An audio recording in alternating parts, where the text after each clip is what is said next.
Hi guys! A day in my life as a Disney princess. Tara, turuan ko kayo maging Disney princess. Una, yung higaan natin, ayusin natin. Kasi ang Disney princess ay maayos sa higaan. Pangalawa, ganito boses ko. Kailangan nating isipin ang ating kakainin. Char.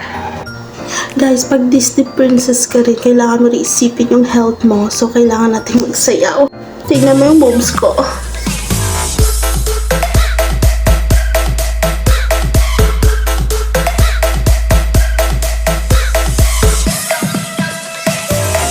O, diba? Nakita mo yun? O, yan. Maghuhugas na rin tayo. Pero walang tubig siya.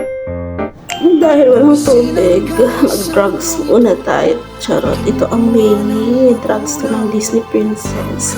At ito lang naman yung gusto ng Disney princess. Kaya, pak! Ayan, nahulog yung electric pan ko. Nasipa ng Disney princess. Ang lakas nag-ayos patuloy. So anyway guys, napapaisip ang Disney princess kung saan ba ito pupunta bilang isang Disney princess. Syempre, namimiss ko din yung friends ko, yung mga dwarfs ko, charot. Ay, nako. So, ayun nga guys, napapaisip ako, gusto ko nang puntahan yung mga dwarfs ko. Pero may naiisip ako. Ayun! So, ayun, maliligo na ang Disney princess. Ay, bilis naman. Tapos na agad ang Disney princess. Ayan pa nga, OOTD pa nga, Pero parang naisip ko, aantok ata ako. Higa na lang muna ako, guys. Ayan, hindi ko naman akalain na ako makakatulog na.